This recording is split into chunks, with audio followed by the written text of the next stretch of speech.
Selanjutnya pertanyaan terkait organisasi dan administrasi Gugus Depan.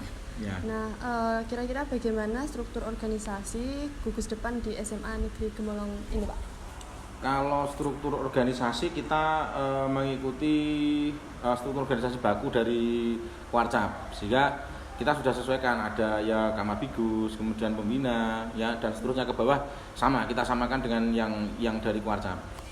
Seperti itu. Kalau untuk sistem administrasinya bagaimana Pak? Apakah ada prosedur khususnya? Kalau sistem administrasi kita juga menyadur dari Warcap, sehingga misalkan seperti buku induk, kemudian buku kehadiran, kemudian buku iuran kas adik-adik, kemudian yang lain-lain itu pokoknya kita semuanya nginduk. Karena kebetulan saya kan juga membantu di Kuaran Gemolong, sehingga kadang itu kan dari Warcap kan memberikan administrasi ke Kuaran. Nah, itu saya sadur. Saya contoh untuk di Gugus Depan ini seperti itu. Siapa saja yang terlibat dalam pengelolaan administrasi dan organisasi Gugus Depan? Tentu kita melibatkan pembina, kemudian pengurus DAP. Pengurus DAP itu pengurus Dewan Ambalan Menegak, jadi anak-anak. Jadi mungkin ada mulai dari Pradana dan seterusnya itu. Kita saling berkolaborasi. Jadi misalkan persensi seperti itu ya berarti nanti yang membuatkan adalah pembina, kemudian kita serahkan kepada pengurus DAP, yang akan mempersensi adalah teman-teman DAP seperti itu. Kemudian untuk misalkan masalah keuangan itu juga saya sudah menunjuk, pembina sudah ada sendiri yang memegang keuangan, sehingga di sekolah kita itu kan saya buat yang namanya Gardu, gerakan 2000. Setiap pelatihan itu kita ada iuran 2000, dan nanti yang ngurus itu anak-anak setor ke pembina. Nah, uang itu digunakan untuk apa? Kadang untuk bakti sosial, kadang untuk keperluan DAP. Intinya kita gunakan untuk kemaslahatan, bukan untuk memperkaya diri seperti itu.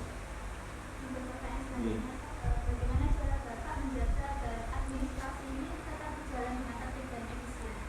Ya, kalau saya selaku koordinator, saya akan terus memonitoring. Jadi misal contoh seperti keuangan, ya saya akan selalu memonitoring setiap minggu. Saya tanyakan baik kepada pembina yang mengurusi terkait dengan keuangan itu, baik kepada pengurus DAP yang mengurusi terkait keuangan, kemudian persensi itu setiap minggu juga saya suruh laporan ke saya. Jadi nanti ketika ada adik-adik yang tidak berangkat, itu saya tahu siapa yang tidak berangkat, saya panggil, kita berikan motivasi agar biar bisa mengikuti. Nanti kalau masih ya kita berikan istilahnya seperti punishment, tetapi punishment yang mendidik seperti itu.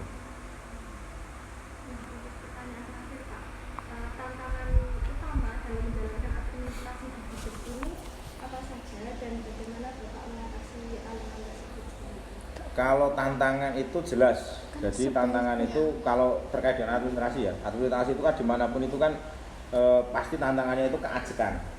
Nah, kalau kita tidak bisa menjaga kontinuitas dalam mengurusi administrasi, mengisi administrasi, ya pasti nanti akan putus dengan jalan. Nah, solusinya yaitu tadi kontrol. Setiap minggu saya kontrol. Nanti kalau mungkin saya terlupakan, kadang karena banyaknya kegiatan saya yang lupa. Itu mereka yang laporan. Nah, jadi kita sudah saling kerjasama. Nanti misalkan saya lupa menanyakan, sana ya harus laporan. Jadi seperti itu caranya mengantisipasi. Gitu.